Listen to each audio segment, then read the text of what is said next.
L'Ukraine, il va en être question. Et cette information, Anne, qui nous est parvenue il y a 1 heure à peine et qui a son importance. Et oui, c'est le chef de l'occupation russe, le numéro 1 de l'administration russe à Kherson, qui déclare, alors qu'on savait qu'il y avait un projet de référendum que les Russes avaient daté aux alentours du 11 septembre, nous étions préparés au vote. Nous voulions organiser le référendum très bientôt, mais du fait des événements du moment, je crois que nous allons faire une pause pour l'instant.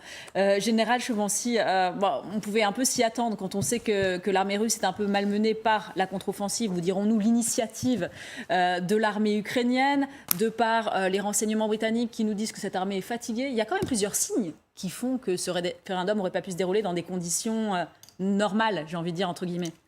D'abord, il n'y avait pas que des signes, il y avait d'abord une réflexion à avoir. Comment pouvait-on imaginer que les Ukrainiens laisseraient ce référendum se réaliser ? Donc tout devait être fait pour que le 11 septembre, ça ne puisse pas se faire. Bon, on a une offensive qui correspond tout à fait à cette volonté à la fois politique et militaire que ça ne puisse pas se réaliser. Maintenant, sur le terrain, ça fait quand même plusieurs semaines, effectivement, que tout est fait aussi pour permettre cette offensive. Donc d'abord, destruction des points logistiques dans la profondeur, jusqu'en Crimée, au contact des lignes. C'est aussi un combat aérien avec ces drones qui ont été un petit peu mis en avant. Ces tirs d'artillerie donc très précis. Les premières têtes de pont qu'on a eues des forces ukrainiennes déjà depuis plusieurs semaines. Et puis donc finalement la destruction des ponts sur le Dniepr. Finalement, quand il n'y a plus de ponts pour approvisionner des troupes en munitions, en matériel, ou pour évacuer d'ailleurs les blessés, on peut s'attendre à ce que justement la situation ne puisse pas être défendable, surtout que Kherson est du bon côté du Dniepr pour les Ukrainiens. Donc c'était un symbole pour le référendum dont tout était rassemblé pour que tout soit fait et que rien ne se passe. C'est intéressant quand même parce qu'il n'aurait pu rien dire, c'est-à-dire attendre que ce 11 passe et sans plus. Là, il y a une justification, mais... Alors, il y a 1 semaine, on avait une justification du ralentissement de l'avancée des troupes russes dans un but, je cite, humanitaire des Russes qui disait on se préoccupe des citoyens et des civils. Là, il y a une annonce, mais il y a... Voilà, on dit les choses, on ne cache pas, on n'essaye pas d'inventer quelque chose. Pourquoi ? Ce qu'on se demande, c'est à qui est adressée en fait, cette communication de la part de l'administration russe à Kherson. Est-ce qu'elle est adressée au reste du monde, ou est-ce qu'elle est adressée directement à ceux qui auraient été appelés aux urnes le 11 septembre éventuellement pour leur dire ce n'est pas de notre fait, mais nous avons la responsabilité en toute conscience de ne pas vous mettre en danger et de ne pas organiser un référendum qui aurait pu être bousculé ou malmené. Donc, est-ce que c'est une manière de se mettre dans une posture de responsabilité de la part de l'administration russe ? Ou alors, est-ce que c'est un message à destination des Ukrainiens ou de la communauté internationale ? Il y a probablement un peu des deux, mais je pense que là, l'enjeu, il est vraiment vis-à-vis des habitants de Kherson qui allaient être soumis à ce référendum. Mais c'est quand même de toute façon un aveu de faiblesse de la Russie, c'est-à-dire ne pas organiser ces référendums dont on parle depuis une éternité, c'est avouer qu'effectivement la Russie n'est pas capable de les organiser dans des conditions de sécurité qui sont évidemment obligatoires pour ce genre d'événements, d'autant qu'évidemment, le Kremlin en aurait sûrement profité pour faire énormément de propagande autour du fait que les populations locales se rendaient aux urnes dans la joie et la bonne humeur, en étant évidemment ravis déjà de bénéficier de passeports russes, de la circulation du rouble, de la réouverture des écoles avec que des programmes en russe. Donc ça aurait été le clou du spectacle, si j'ose dire. On disait la victoire de Poutine. Voilà. Une victoire, pardon. Et puis en plus, je pense qu'il y a un autre problème, c'est que les populations qui s'étaient ralliées au panache blanc là, de Vladimir Poutine et de ses troupes, localement, risquent quand même de commencer à se poser des questions, parce que si effectivement ce référendum qui était annoncé depuis tellement longtemps, finalement les Russes ne sont pas capables de l'organiser pour des questions de sécurité, ça veut dire, en plus avec les attentats qui se commettent contre des gens qui collaborent maintenant avec les troupes russes, ça va quand même leur faire sûrement encore plus peur. Donc est-ce que l'adhésion, qui est réelle quand même d'une partie de la population aux Russes dans ces régions, ne va pas s'effriter justement parce que là c'est quand même un symbole fort du fait que la Russie n'a pas les moyens de garantir la sécurité dans les zones qu'elle contrôle. C'est vrai que le référendum, on en parlait depuis assez longtemps, Catherine le disait, il y a une importance du référendum. Les Russes y tenaient quand même à ce référendum, Magali. Parce que ça doit être toute la confirmation que leur stratégie de russification forcée fonctionne. Hein. C'était le clou du spectacle, hein, si je peux dire ainsi.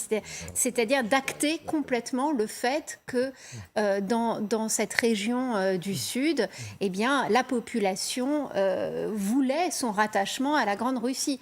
Donc ça aurait dû en effet être la grande victoire de Poutine, qui aurait, c'est certain, été largement instrumentalisé par la propagande. Et c'est là où le communiqué aujourd'hui du Kremlin montre qu'il y a en effet un aveu de faiblesse, un aveu d'échec du fait des événements du moment. Là, je crois que c'est ce qui était écrit.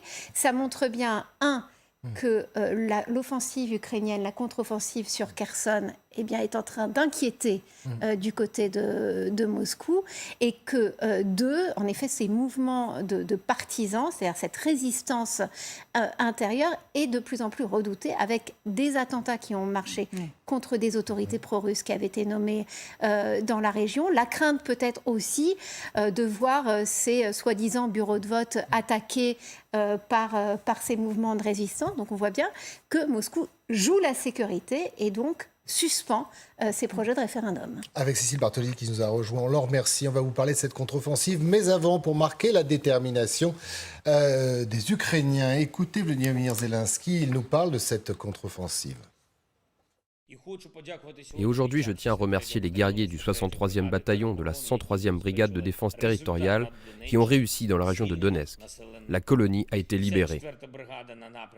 À la 54e brigade dans la direction Lysychansk-Ziversk, qui a également fait des progrès, avancé et regagné certains points en hauteur.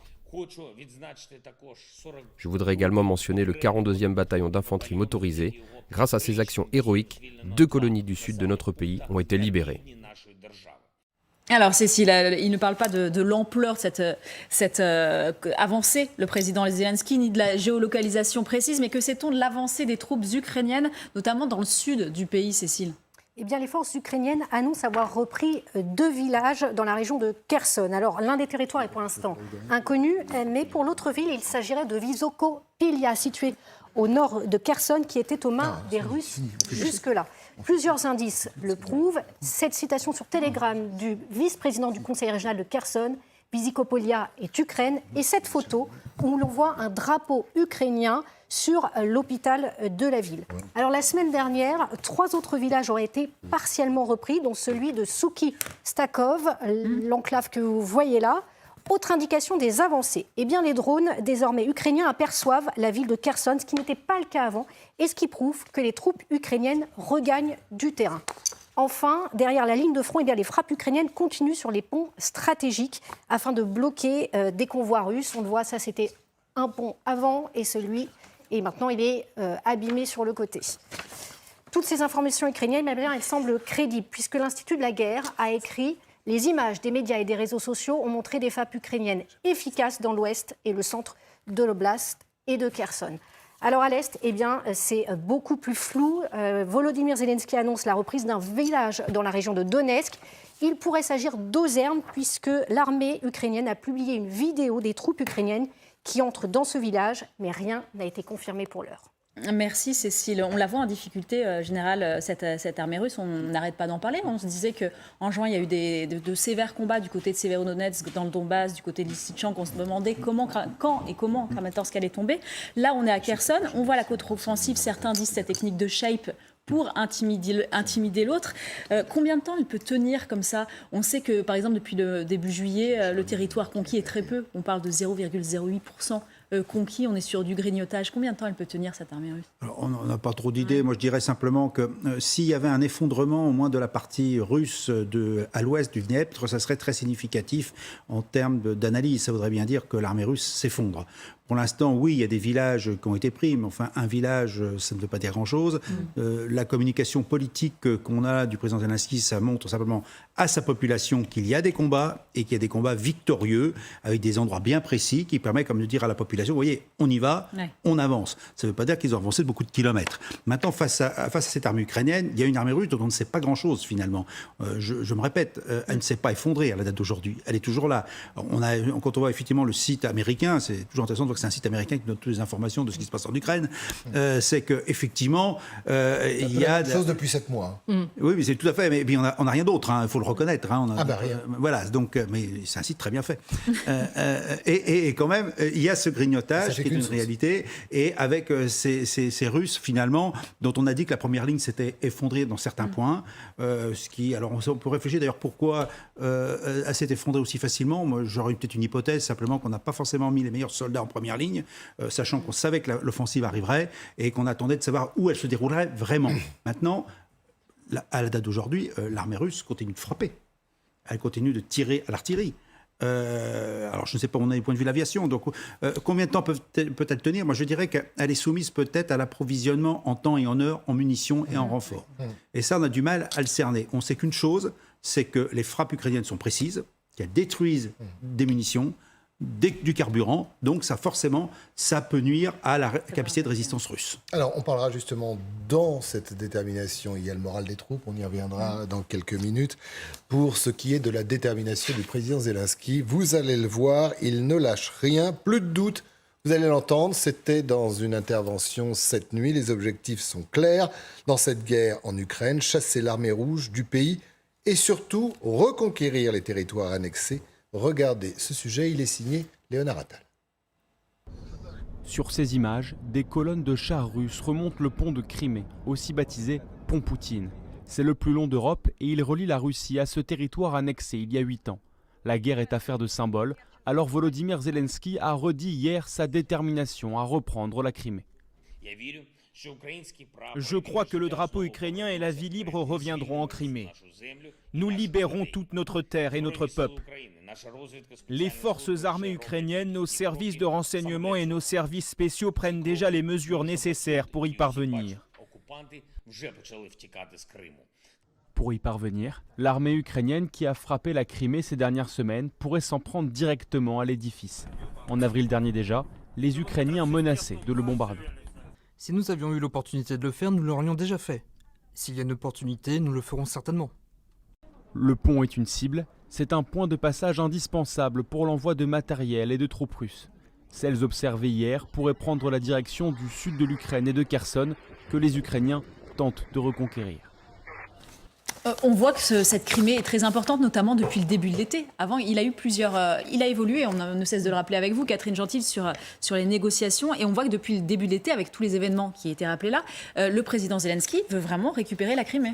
Oui, il y a un changement de discours, parce que rappelons-nous qu'au tout début de la guerre en Ukraine, il était même presque question de négocier avec Vladimir Poutine la Crimée, comme pour finalement lui dire on va quitter le pays, mais on vous laisse la Crimée. Et petit à petit, au fur et à mesure, notamment que les armes occidentales ont été livrées à l'Ukraine, le discours de Volodymyr Zelensky a changé. Et aujourd'hui, on a presque l'impression, en l'écoutant, qu'il est en capacité, ou qu'il se sent en capacité, d'aller récupérer non seulement les territoires occupés depuis février, mais peut-être aussi ceux depuis 2014. Alors, est-ce qu'on est dans de la communication ? Est-ce qu'on est dans de la propagande ? Est-ce qu'on est dans une forme d'abus de confiance ? Ou alors, est-ce qu'il s'appuie sur des éléments tangibles ? Pour l'instant, il est bien trop tôt pour le dire, mais ce qui est certain, c'est que ce changement de rhétorique, il montre aussi un changement de stratégie de la part de l'armée ukrainienne qui reprend confiance en elle et qui doit probablement s'appuyer de manière beaucoup plus assurée sur l'armement qui lui a été envoyé depuis quelques mois par les Occidentaux. Et je trouve que c'est d'autant plus intéressant que Volodymyr Zelensky revienne sur le fait qu'il veuille récupérer la Crimée, pour résumer les choses, ce qu'il dit depuis quelque temps. On a l'impression qu'il le dit tous les 2 jours d'ailleurs en plus. Voilà, mais au moment où Dimitri Peskov lui-même, porte-parole du Kremlin, reparle lui de pourparlers. De négociation. Donc on voit que là il y a... Alors, on l'écoutera pour nos téléspectateurs, on l'écoutera. Oui. On peut l'écouter ?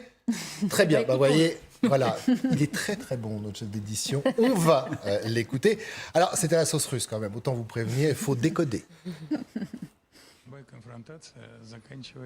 Toute confrontation se termine par la détente, toute situation de crise se termine à la table des négociations. Ce sera donc cette fois, cela arrivera tôt ou tard, mais cela arrivera quand même. Une autre chose, nous aurons une expérience et une science inestimables pour mener un dialogue avec eux, non seulement selon nos conditions, mais de manière à ce que nos intérêts n'en pâtissent en aucune façon. On va parler du fond, mais pendant le sonore, vous avez dit, il a blanchi, il a vieilli. Oui, il a un peu blanchi, là, effectivement, Dimitri Peskov. Les jours sont ça durs. arrive à des gens très bien. Hein, oui, mais voilà. Je vous le confirme, mais c'est pas général. Tout à fait. Mais c'est intéressant de voir que là, on est un peu à front renversé. Hein, c'est-à-dire qu'au début de la guerre, effectivement, Joséphine le rappelait, Volodymyr Zelensky était d'accord pour négocier sur le Donbass, et puis il avait dit effectivement 15 ans pour négocier sur la Crimée, autant dire qu'il était d'accord pour la laisser aux Russes. Et maintenant, non seulement il ne parle plus de négociation, mais il parle de reprendre tous les territoires, y compris donc la Crimée. Et alors qu'au début, la Russie, évidemment, n'était pas dans une dynamique de négociation, puisqu'elle était dans l'idée de prendre carrément toute l'Ukraine. Aujourd'hui, Dimitri Peskov parle de négociations, même si évidemment à destination de l'opinion publique russe et des alliés de la Russie, ce sera à nos conditions. Maintenant, on les connaît très bien, évidemment, on ne lâchera rien. Mais toujours est-il qu'il a bien parlé de négocier avec les Ukrainiens. Et c'est quand même, là aussi, si on met tout bout à bout, le renoncement au référendum, le fait de reparler côté russe de négociation, ça prouve quand même que les lignes bougent. Ça ne veut pas dire que la Russie va perdre la guerre demain matin, mais en tout cas, il y a un mouvement qu'on n'avait pas vu depuis très longtemps maintenant. Alors pour celles et ceux qui sont, je vous laisse la parole Magali, qui ne sont pas forcément au courant des arcanes du Kremlin, rapidement, l'importance, parce qu'il y a beaucoup de gens qui disent beaucoup de choses. Peskov, c'est important ce qu'il dit ? Ah, Peskov, c'est important parce que c'est la voix du Kremlin, hein, c'est la voix de Poutine. C'est la voix de Poutine. Et c'est lui qui s'adresse aux Occidentaux, donc c'est lui qui fait passer les messages. Donc oui, cette déclaration, elle est importante. Après, du côté ukrainien, on est persuadé que justement ce semblant d'ouverture, tout ça, c'est juste pour gagner du temps. Et les diplomates d'ailleurs français à Kiev, à Moscou, sont tous convaincus que Poutine ne lâchera rien. En fait, il y a quand même cette conviction que, en effet, il est dans un corner aujourd'hui, il n'arrive pas à avancer, il y a cette contre-offensive, mais que sur le fond, il n'a pas changé de ligne en réalité, et que ce sera extrêmement compliqué de faire plier Poutine. Zelensky, aujourd'hui, les négociations, c'est pas du tout à l'ordre du jour, hein, parce que ce qu'il veut, c'est arriver en position de force à une éventuelle table des négociations. Et c'est pour ça qu'il insiste tant sur la Crimée, parce que ce qu'on a vu cet été, c'est que grâce à l'armement occidental, il arrivait à toucher des bases russes en Crimée, toucher des frappes aériennes aussi avec manifestement des opérations de force spéciales extrêmement audacieuses sur place. Donc oui, il se sent aujourd'hui capable d'aller plus loin et de reconquérir les territoires perdus. Les Ukrainiens, au départ, en effet, étaient plutôt prêts à une négociation au tout début de l'invasion. Moi, je crois que ce qui a beaucoup changé la donne aussi, c'est de voir la façon dont les soldats russes s'étaient comportés. Depuis Boutcha, il n'y a plus, il ne parle vraiment plus du tout de négociation. Je pense que c'est vraiment oui, c'est un tournant parce qu'aujourd'hui, après ce qui s'est passé, Zelensky ne peut plus dire à sa population on négocie dans l'état actuel des choses. Si un jour il y a des négociations, et il y en aura, on finira bien par y arriver, et c'est parce que les Ukrainiens se sentiront suffisamment en position de force pour pouvoir imposer leurs conditions. Mais général, ça peut durer trop longtemps.